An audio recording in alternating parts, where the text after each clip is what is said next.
नमस्कार दोस्तों, मैं राजेंद्र कुमार बहुत बहुत स्वागत करता हूं आप लोगों का अपने YouTube चैनल सिंपल एजुकेशन में। दोस्तों, आज फिर मैं हाजिर हूं आपके सामने ओम प्रकाश वाल्मीकि की आत्मकथा झूठन का दूसरा भाग लेकर। पहले वाला भाग हमने देखा था जिसमें जाना था कि ओम प्रकाश वाल्मीकि का बचपन किस माहौल में गुजरा और अपने अध्ययन के शुरुआती दिनों में उन्हें किन समस्याओं का सामना करना पड़ा। यदि वह भाग आपने नहीं देखा है तो उस भाग को जरूर देखिएगा। उस पार्ट का लिंक मैं इस वीडियो के डिस्क्रिप्शन बॉक्स में अपलोड कर दूंगा ताकि आपको लिंक और वीडियो ढूंढने में किसी भी प्रकार की मशक्क़त ना करनी पड़े। तो आज उससे आगे के भाग की हम बात करेंगे और जानेंगे कि उसके बाद ओम प्रकाश वाल्मीकि को अपनी ज़िंदगी में किन समस्याओं का सामना करना पड़ा। तो चलिए बिना वक्त जाए के हुए हम लोग आरंभ करते हैं ओम प्रकाश वाल्मीकि की आत्मकथा झूठन का अध्ययन। एक दिन कक्षा से बाहर निकलते हुए उसने श्रवण कुमार को कसकर पकड़ा और उसके गाल पर काट लिया। पूरी कक्षा ने यह तमाशा देखा। कोई कुछ ना बोला, लेकिन सब लोग जोर जोर से हंस रहे थे। श्रवण कुमार रोने लगा था। चंद्रपाल सिंह वर्मा भी हंस रहा था। उस क्षण पता नहीं क्या हुआ, अपने से कदकाठी में दोगुने चंद्रपाल की गर्दन मैंने अपनी बाजू से दबा ली और उसे नीचे गिरा दिया। चंद्रपाल गर्दन छुड़ाने के लिए कसमसाता रहा, लेकिन मेरी गिरफ्त से नहीं छूटा। उस रोज चंद्रपाल मुझ पर नाराज नहीं हुआ, सिर्फ हंसता रहा। श्रवण कुमार से भी उसने माफ़ी मांगी थी। इस घटना के बाद हम तीनों अच्छे मित्र बन गए थे। यह दोस्ती ऐसी थी कि एक दूसरे के बगैर अधूरापन लगता था। छुट्टी होने पर मैं और श्रवण कुमार सड़क के रास्ते घर नहीं लौटते थे, खेतों पगडंडियों से घूम घूम कर घर पहुंचते थे। यह एक नियम बन गया था। चंद्रपाल से दोस्ती का असर तत्काल दिखाई दिया था। त्यागी लड़कों की छीटाकशी, धुतकार से छुटकारा मिल गया था। अब पानी पीने के लिए नल पर खड़े रहकर इंतजार नहीं करना पड़ता था। चंद्रपाल के सामने सबकी घिघी बन जाती थी। वह जिसे चाहे धपिया देता था। वैसे भी त्यागी लड़के गुजर लड़कों से डरते थे। अर्धवार्षिक परीक्षा में मैं अपने सेक्शन में प्रथम आया था। इस परिणाम ने मेरे भीतर आत्मविश्वास जगा दिया था। परीक्षा के बाद मुझे कक्षा का मॉनिटर बना दिया था तथा पीछे से आगे बैठने लगा था। लेकिन कुछ अध्यापकों का व्यवहार अभी भी ठीक नहीं था। उनके रवैये में प्रताड़ना थी, उपेक्षा भाव था। मैंने सांस्कृतिक कार्यक्रमों क्रियाकलापों से दूर रखा जाता था। ऐसे वक्त मैं सिर्फ किनारे खड़ा होकर दर्शक बना रहता था। स्कूल के वार्षिक उत्सव में जब नाटक आदि का पूर्वाभ्यास होता था, मेरी भी इच्छा होती थी कि कोई भूमिका मुझे भी मिले, लेकिन हमेशा दरवाजे के बाहर खड़ा रहना पड़ता था। दरवाजे के बाहर खड़ा रहने की इस पीड़ा को तथाकथित देवताओं के वंशज नहीं समझ सकते। तमाम शिक्षक त्यागी थे। छात्रों में भी संख्या त्यागियों की ही अधिक थी। उनके खिलाफ बोलने की स्थिति में कोई नहीं था। परीक्षा के दिनों में प्यास लगने पर गिलास से पानी नहीं पी सकते थे। हथेलियों को जोड़कर ओख से पानी पीना पड़ता था। पिलाने वाला चपरासी भी बहुत ऊपर से पानी डालता था, कहीं गिलास हाथ से ना छू जाए।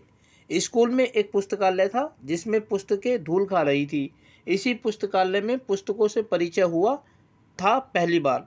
8वीं कक्षा में पहुंचते पहुंचते शरत चंद्र, प्रेमचंद, रविंद्रनाथ टैगोर को पढ़ डाला था। शरत चंद्र के पात्रों ने मेरे बाल मन को बहुत गहरे तक छुआ था। पढ़ने का एक सिलसिला आरंभ हो गया था। उन दिनों मैं बहुत कुछ अंतर्मुखी हो रहा था। डिबिया या डिबरी की मंद रोशनी में माँ को उपन्यास कहानियाँ पढ़कर सुनाने लगा था। न जाने कितनी बार शरतचंद्र के पात्रों ने माँ बेटे को एक साथ रुलाया था। बस यहीं से शुरू हो गए साहित्य के संस्कार। अनपढ़ अछूत परिवार में जन्मे इस बेटे ने अपनी अनपढ़ माँ को आलाहा, रामायण, महाभारत से लेकर सूरसागर, प्रेम सागर, सुख सागर, प्रेमचंद्र की कहानियाँ, तोता मैना के किस्से जो भी मिला सुना डाला। अप्रैल 1993 में राजेंद्र यादव जी, संपादक हंस, का निमंत्रण मिला था। उन्होंने दिल्ली की मजदूर बस्तियों में कथा कथन के कार्यक्रम रखे थे। मुझे भी कहानी सुनाने का अवसर मिला। पहला कार्यक्रम वाल्मीकि मंदिर मार्ग में था। कहानी सुनाने पर एक अजीब सी अनुभूति हुई थी। उसी रोज माँ की स्मृतियाँ ताज़ा हो गई थी अचानक। साहित्य और पाठक के बीच जो फासला है, उसे पाटने का इससे बेहतर तरीका और क्या हो सकता है। अनपढ़ जनमानस साहित्य पढ़ नहीं सकता। जो पढ़ सकता है वह खरीद कर पढ़ने की स्थिति में नहीं है। कथा कथन के माध्यम से साहित्य और साहित्यकार पाठकों के बीच जाकर एक सार्थक संवाद बनता है। जैसे जैसे मेरी पढ़ाई आगे बढ़ रही थी, आस पड़ोस के उन हम उम्र साथियों का साथ छूटने लगा था जो स्कूल नहीं जाते थे। भंगी बस्ती से सतपाल और हिरम सिंह स्कूल जाने लगे थे, यानी 30 परिवारों में से केवल 3 लड़के स्कूल जाते थे। छठी कक्षा के बाद राम सिंह, सुखन सिंह और मैं फिर एक सेक्शन में आ गए थे। राम सिंह सबसे तेज था पढ़ने में। मैं और राम सिंह स्काउट दल में शामिल हो गए थे। जिला स्तरीय प्रतियोगिता के लिए स्काउट दल को शहर जाना था। स्कूल से खाकी हाफ पैंट और कमीज मिली थी। स्काउट मास्टर रमेश चंद्र ने वर्दी धोकर इस्त्री करने के लिए कहा था। उस समय तक मैंने कभी इस्त्री किया हुआ कपड़ा नहीं पहना था। त्यागी लड़कों के कलफ लगे ताज़ा घुले कपड़ों को देखकर मैं हमेशा सोचता था कि मैं भी ऐसे ही कपड़े पहनकर स्कूल जाऊं।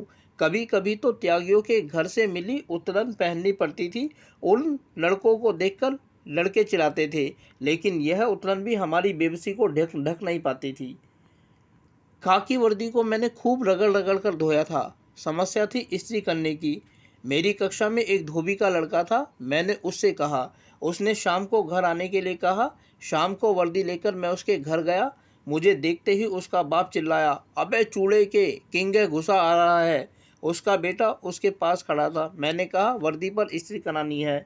हम चूड़े चमारों के कपड़े नहीं धोते, ना ही इस्त्री करते हैं। जो तेरे कपड़े पे इस्त्री कर देंगे तो तगा हमसे कपड़े ना धुलवाएंगे। माहारी तो रोजी रोटी चली जागी।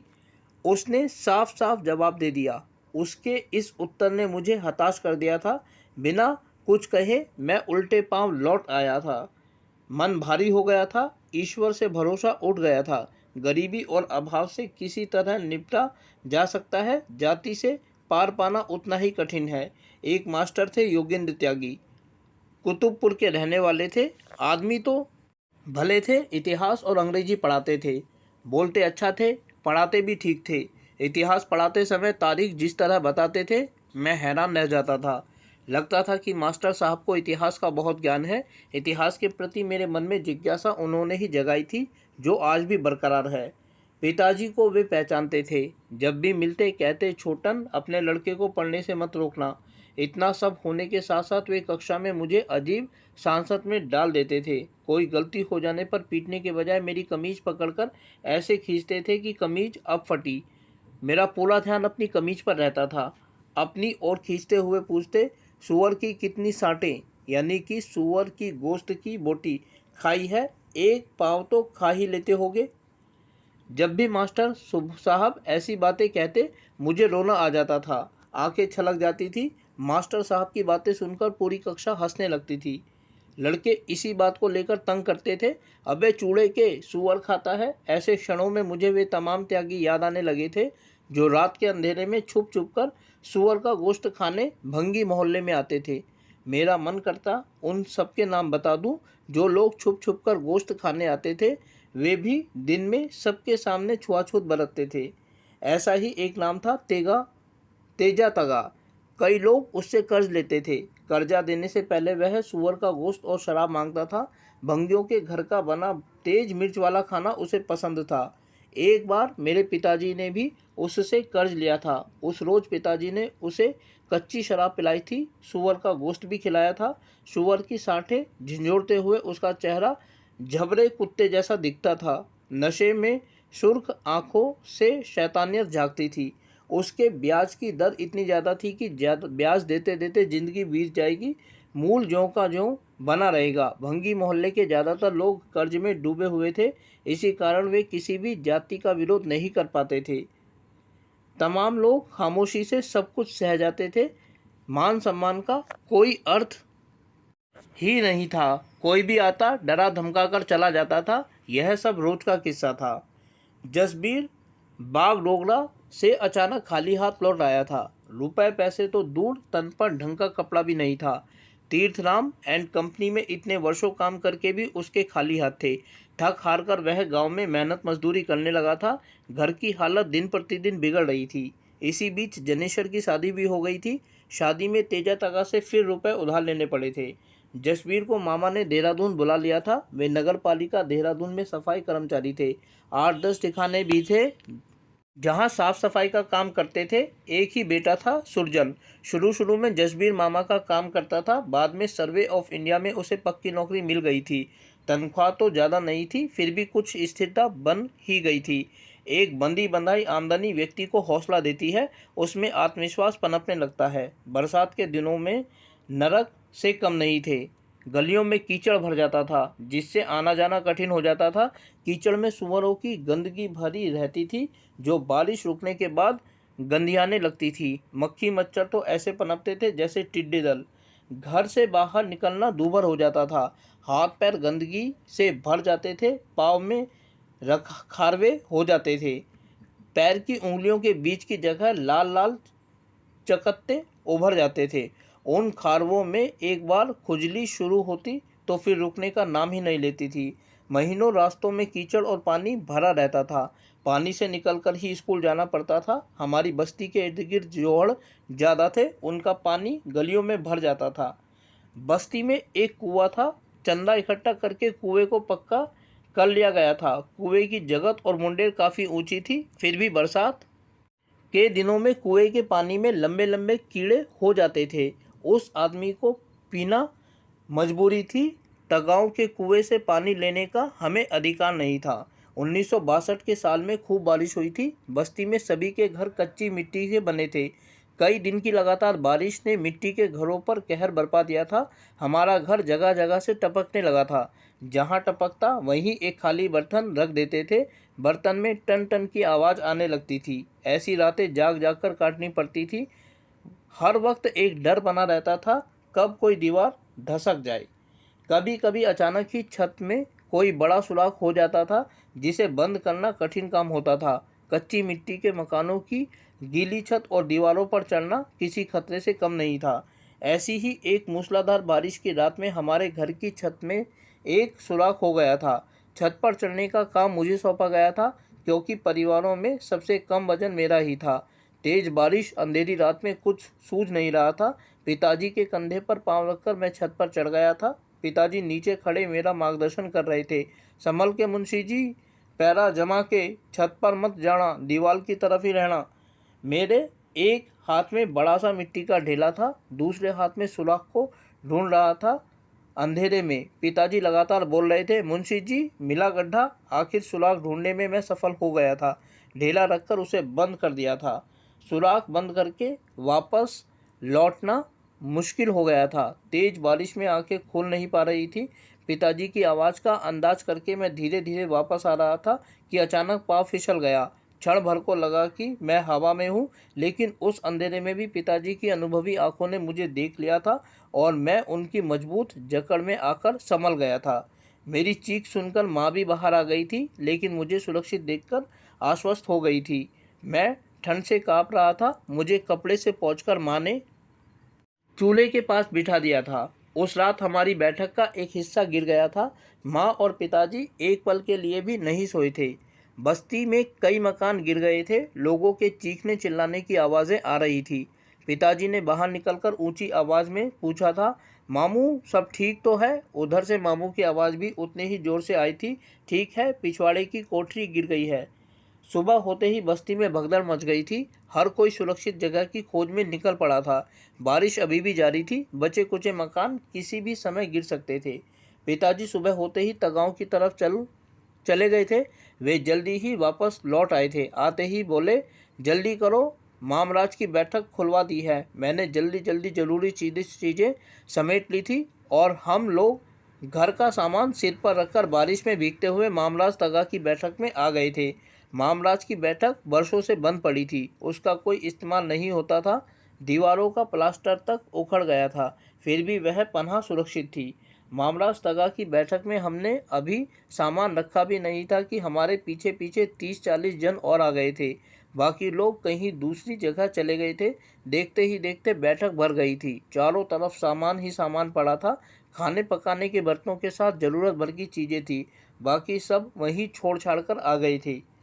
इतने लोग एक ही बैठक में समा गए थे। सबसे बड़ी समस्या थी चूल्हा जलाने की। ईंधन किसी के पास नहीं था, जो था वह बारिश में भीग गया था। तगाओं के घरों से उपले मंगा कर चूल्हे जलाए गए थे। बैठक में एक साथ 8-10 चूल्हे बन गए थे। चूल्हे क्या, बस 3 ईंटों को जोड़कर चूल्हा बन गया था। किसी किसी को ईंट भी नहीं मिली थी तो ढूंढ ढांड कर पत्थर ही जुटा लिए थे।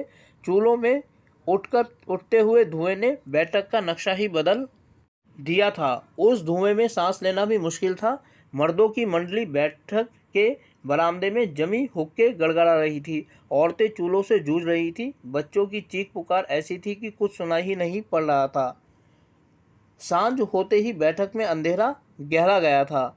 दिया किसी के पास नहीं था, न ही कहीं कोई ढिबरी या लालटेन थी। चूल्हों में जलती उपलों की आग अंधेरे से लड़ने का असफल प्रयास कर रही थी। ऐसे वातावरण में आपसी रंजिश भूलकर बस्ती के लोग एक छत के नीचे आ गए थे। जिसके पास जो था उसे बांटकर खाना चाहते थे। उस रात माँ ने चने उबाले थे नमक डालकर। यही था रात का हमारा खाना। उस रात उन चनों में जो स्वाद था, जो संतुष्टि थी, वैसी संतुष्टि मुझे 5 सितारा होटल के खाने में भी नहीं मिली। उस रात किसी चूल्हे पर कोई सब्जी या दाल नहीं पकी थी। रोटी, प्याज और नमक, इससे आगे किसी के पास कुछ भी नहीं था। अगले दिन सुबह से लेकर दोपहर तक कोई चूल्हा नहीं जला था। बरसात ने फांकों की नौबत पैदा कर दी थी। जीवन जैसे पंगु हो गया था। लोग पाँव भर में घूम रहे थे। कहीं से कुछ चावल गेहूं मिल जाए तो चूल्हा जले। ऐसे दिनों में उधार भी नहीं मिलता। दर बदर भटक कर कई लोग खाली हाथ आ गए थे। पिताजी भी खाली हाथ ही आ गए थे। उनके चेहरे पर बेबसी थी। सगवा प्रधान ने अनाज देने की शर्त भी रख दी थी। अपने किसी लड़के को सालाना नौकर रख दो, बदले में जितना अनाज चाहो ले जाओ। पिताजी चुपचाप वापस आ गए थे। लेकिन माँ को मामलाज तगा के घर से कुछ सेर चावल मिल गए थे, जिनसे थोड़ी राहत महसूस की थी हम सभी ने। कई रोज बाद भरपेट खाने का सिला बना था। माँ ने चावल उबालने के लिए चूल्हे पर एक बड़ा सा बर्तन रख दिया था। उसमें चावल तो कम थे, लेकिन पानी ऊपर तक भर आया था। चावल उबलने की महक पूरी बैठक में भर गई थी। छोटे छोटे बच्चे ललचाई नज़रों से चूल्हे की ओर देख रहे थे। चावल उबल जाने पर पानी अलग कर दिया गया था। उस पानी के 2 हिस्से कर लिए थे माँ ने। एक हिस्से को छौंककर दाल की तरह बना लिया था और दूसरे हिस्से में से सभी बच्चों को एक एक कटोरी चावल का पानी पीने के लिए दे दिया था। उस उबले चावल के पानी को मांड कहते थे। यह मांड हम सबके लिए किसी दूध से कम नहीं था। जब भी चावल बनते थे सभी खुश हो जाते थे। गरम गरम मांड पीकर शरीर में स्फूर्ति आ जाती थी। बस्ती के पास जुलाहों के घर थे। शादी विवाह के मौक़ों पर सब उनको घरों में दाल चावल बनते थे तो हमारी बस्ती के बच्चे बर्तन लेकर मांड लेने दौड़ पड़ते थे। फेंक दिया जाने वाला मांड हमारे लिए गाय के दूध से ज़्यादा मूल्यवान था। कई बार जुलाहे डांट फटकार कर भगाने की कोशिश भी करते थे, लेकिन बच्चे बेशर्म होकर खड़े ही रहते थे। मांड पीने का लालच उन्हें डांट फटकार से ज़्यादा प्रिय था। मांड में नमक मिलाकर पीने से अच्छा लगता था। यदि कभी कभार गुड़ मिल जाता तो मांड का स्वाद लजीज हो जाता था। मांड पीने की यह आदत किसी शौक या फैशन की देन नहीं थी। अभावों और फांकों से बचने की मजबूरी थी। फेंक देने वाली चीज़ हमारी भूख मिटाने वाली थी। एक बार स्कूल में मास्टर साहब द्रोणाचार्य का पाठ पढ़ा रहे थे। मास्टर साहब ने लगभग रुआंसा होकर बताया था कि द्रोणाचार्य ने भूख से तड़पते अश्वत्थामा को आटा पानी में घोलकर पिलाया था, दूध की जगह। द्रोण की गरीबी का दारुण नक्शा सुनकर पूरी कक्षा हाय हाय कर उठी थी। यह प्रसंग द्रोण की गरीबी को दर्शाने के लिए महाभारतकार व्यास ने रचा था। मैंने खड़ा होकर मास्टर साहब से एक सवाल पूछ लेने की धृष्टता की थी। अश्वत्थामा को तो दूध की जगह आटे का घोल पिलाया गया और हमें चावल का मांड। फिर किसी भी महाकाव्य में हमारा जिक्र क्यों नहीं आया? किसी महाकवि ने हमारे जीवन पर कुछ भी शब्द क्यों नहीं लिखा? समूची कक्षा मेरा मुंह देखने लगी थी, जैसे मैंने कोई निरर्थक प्रश्न उठा दिया हो। मास्टर साहब चीख उठे थे, घोर कलयुग आ गया है जो एक अछूत जबानजोरी कर रहा है। उस मास्टर ने मुझे मुर्गा बना दिया था। पढ़ाना छोड़कर बार बार मेरे चूड़े होने का उल्लेख कर रहा था। उसने शीशम की एक लंबी सी छड़ी किसी लड़के को लाने का आदेश दिया था। चूड़े के तू द्रोणाचार्य से अपनी बराबरी करे है, ले तेरे ऊपर मैं महाकाव्य लिखूंगा। उसने मेरी पीठ पर सटाक सटाक सड़ी से महाकाव्य रच दिया था। वह महाकाव्य आज भी मेरी पीठ पर अंकित है। भूख और असहाय जीवन के घृणित क्षणों में सामंती सोच का यह महाकाव्य मेरी पीठ पर ही नहीं, मेरे मस्तिष्क के रेशे रेशे पर अंकित है। अश्वत्थामा के प्रतिशोध की ज्वाला मैंने अनेक बार अपने भीतर महसूस की है, जो मेरी बेचैनी को बढ़ा देती है। बरसों बरस चावल के मांड से बनी सब्जी खाकर अपने जीवन के अंधेरे तहखानों से बाहर आने का संघर्ष किया है। मांड पी पी कर हमारे पेट फूल जाते थे, भूख मर जाती थी। यही गाय का दूध था हमारे लिए, यही था स्वादिष्ट भोजन भी, यही था दारुण जीवन जिसकी दग्धता में झुलस कर जिस्म का रंग बदल गया था। साहित्य में नरक को की सिर्फ कल्पना है। हमारे लिए बरसात के दिन किसी नारकीय जीवन से कम न थे। हमने इसे साकार रूप में जीते जी भोगा है। ग्राम्य जीवन की यह दारुण व्यथा हिंदी के महाकवियों को छू भी नहीं सकी। कितनी विभत्स सच्चाई है यह। उस वर्ष बस्ती के ज़्यादातर मकान गिर गए थे, जिन्हें खड़ा करने में महीनों लग गए थे। कोई अनुदान, कोई सहायता उस बस्ती तक नहीं आई। बस अपने हाथों की शक्ति पर भरोसा था सभी को। टूटे फूटे घर फिर से खड़े हो गए थे। हर वर्ष यह कहानी दोहरा ली जाती थी। बरसात के थपेड़े रहे सहे मकानों को भी जर्जर कर देते थे। मेरे परदादा का नाम जहरिया था। उनके 2 पुत्र थे। बड़े का नाम था बुद्ध, जिसे सब बुद्धू कहते थे। छोटे का नाम था कुंदन। बुद्ध के भी 2 ही बेटे थे, बड़े सुगन चंद और छोटे का नाम छोटन लाल, यानी मेरे पिता। सुगन के सिर्फ एक बेटी थी, जो रुड़की के पास पनियाले ब्याही थी। उसका पति घर जमाई बनकर रहता था। छोटन लाल के 5 लड़के थे, 2 लड़कियां थीं। सबसे छोटी लड़की सोमती 2-3 साल की थी, तभी गुजर गई थी। सुखबीर सबसे बड़े पुत्र थे। उसके बाद जगदीश, जो 18 वर्ष की आयु में ही गुजर गए थे। उससे छोटे जसवीर, फिर जनेश्वर और उनसे छोटा ओम प्रकाश, यानी मैं। भाइयों में सबसे छोटा मुझसे छोटी माया। कुंदन के 3 पुत्र हुए थे, मोलहड़, सोलहड़ और श्यामलाल। 2 बेटियां थीं। सबसे बड़ी का नाम था छोटी और सबसे छोटी श्यामो। पिताजी और ताऊजी अलग अलग रहते थे। एक बार पिताजी ने एक पुराने बक्से से निकालकर कोर्ट का कागज़ दिखाया था, जिसमें लिखा था कि नीम के पेड़ वाला मकान सुगन चंद वल्द बुद्ध ने छोटन लाल वल्द बुद्ध को बेचा। नीचे गवाहों के दस्तखत थे तथा सरकारी मोहर लगी थी, यानी जिस मकान में हम रहते थे वह पिताजी ने सुगन ताऊ से खरीदा था। फिर पिताजी के हिस्से का मकान कहाँ गया, यह सवाल बार बार मेरे मन में उठता था, लेकिन पिताजी से पूछने की हिम्मत नहीं होती थी। माँ से पूछने पर पता चला कि जिस घर में ताई रहती है वह पिताजी के हिस्से में आया था, लेकिन उस पर ताई ने कब्जा कर लिया था। माँ और ताई में इसी बात को लेकर हमेशा रंजिश रहती थी। पिताजी और ताऊजी की शक्लें परस्पर मिलती थी।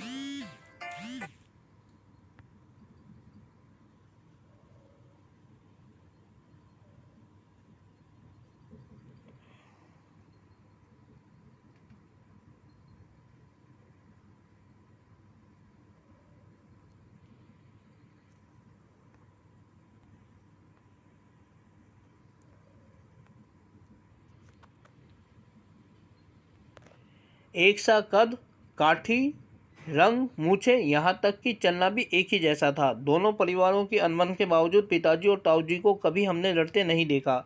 माया की शादी में दोनों परिवार एक बार फिर मिल गए। इस मिलाप में मैंने काफ़ी जद्दोजहद की थी। दोनों परिवारों का यह मेल सुखद था।